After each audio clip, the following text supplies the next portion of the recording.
I'm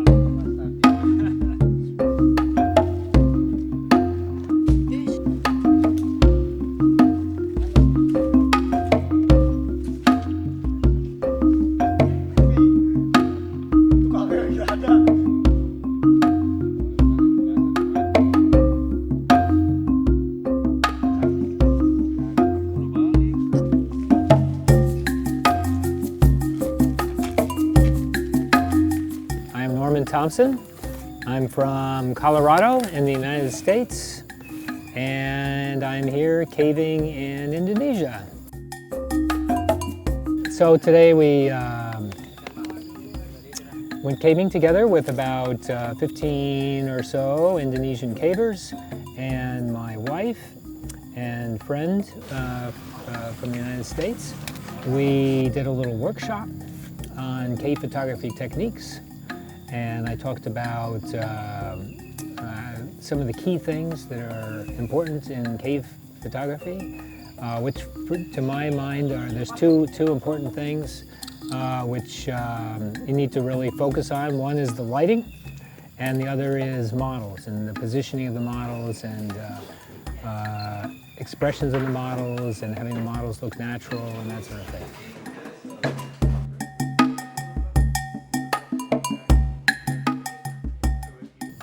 So I think one of the key things is just to do a lot of cave photography and to try to visualize what it's going to look like.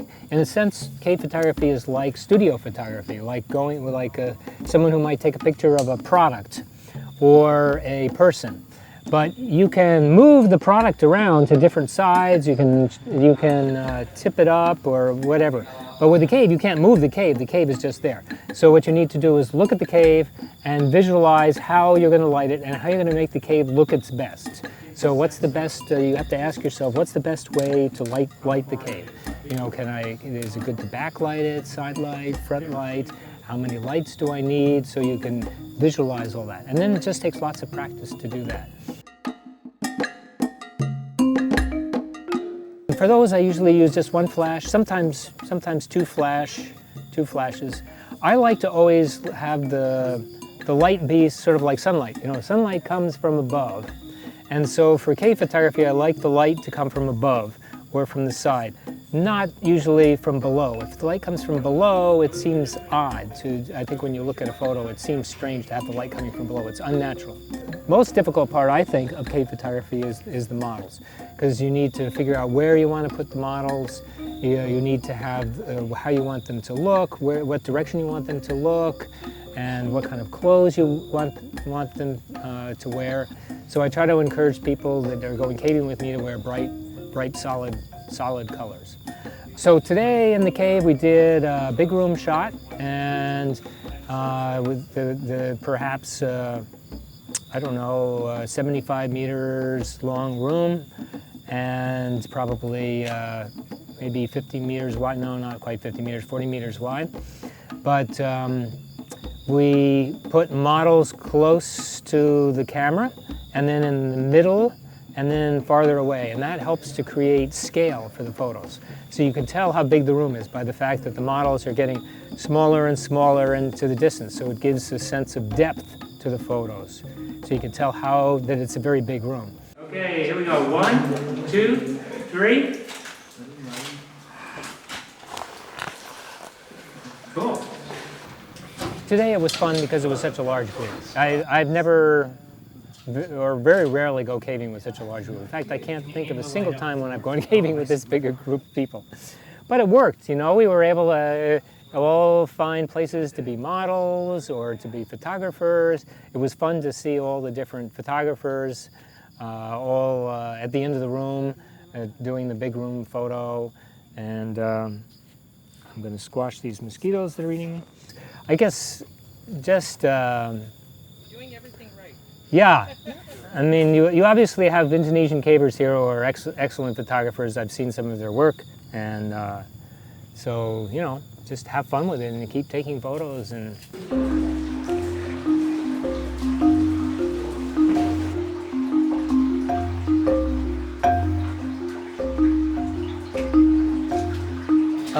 tadi kita melakukan satu workshop mini gitu dengan Norman, fotografer dari National Photographic Society Amerika. Cukup menarik, jadi kita bisa share pengalaman yang didapat oleh Norman selama ini, selama beliau memotret di gua, dan kita juga bisa bercerita pengalaman-pengalaman kita selama ini di dalam mendokumentasikan gua. Untuk para penelusur gua di Indonesia yang menggemari fotografi gua, alangkah lebih baik jika kita terus berkarya, jadi tidak perlu menunggu sampai punya peralatan yang lengkap. Intinya dengan alat apapun sebenarnya kita bisa menghasilkan foto yang bagus asal kita rajin berlatih, kita punya tim yang baik untuk mensupport kegiatan kita dalam pemotretan di gua, dan intinya jangan pernah berhenti belajar. Hari ini kita belajar fotografi bersama Norman dari Amerika, dan ISS hari ini berusaha mengumpulkan teman-teman caving yang ada di Jakarta dan Bogor untuk belajar bersama. Semoga nanti ke depan banyak fotografer dari Indonesia yang bisa menghasilkan foto-foto luar biasa dari gua-gua yang ada di Indonesia. Untuk itu ISS berharap ke depan kita makin banyak foto-foto yang bisa dipajang di mana saja sehingga potensi gua dan kars di Indonesia bisa terlihat oleh dunia.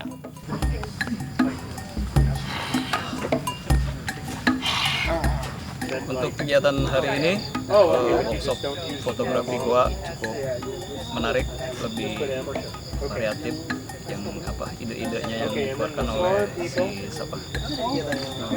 Norman Thompson sangat bagus. Mungkin kita bisa belajar lagi, belajar. Oke. Terima kasih buat ISS buat hari ini. Kedepannya harapanku aku bisa lebih punya skill buat fotografi. Semoga pelajaran hari ini bisa lebih diterapkan ke di hari-hari berikutnya. Menurut saya acara ini menarik banget. Selain pengalaman pertama cavers bareng orang luar, apalagi dia juga fotografer, nambah pengalaman khususnya di bidang fotografi gua. Mudah-mudahan acara kayak gini tuh bakal ada terus, bukan hanya fotografi, mungkin cave mapping dan penghitungan debit air juga bisa jadi workshop ISS selanjutnya.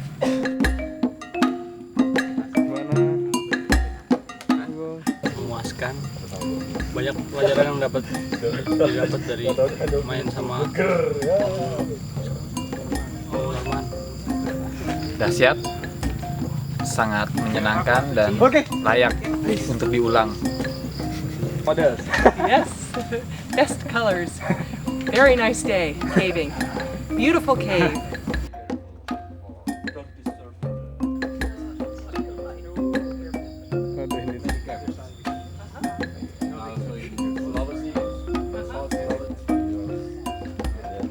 Hujanan dingin, terus kepleset-kepleset, bawa barang berat-berat. Kesemangatnya nggak ikutan. Aziz, can you write your last name? Yes. Mantap, luar biasa. Tahun depan kesini lagi. Banyak guanya. Tak diantar, gampang. Pitos.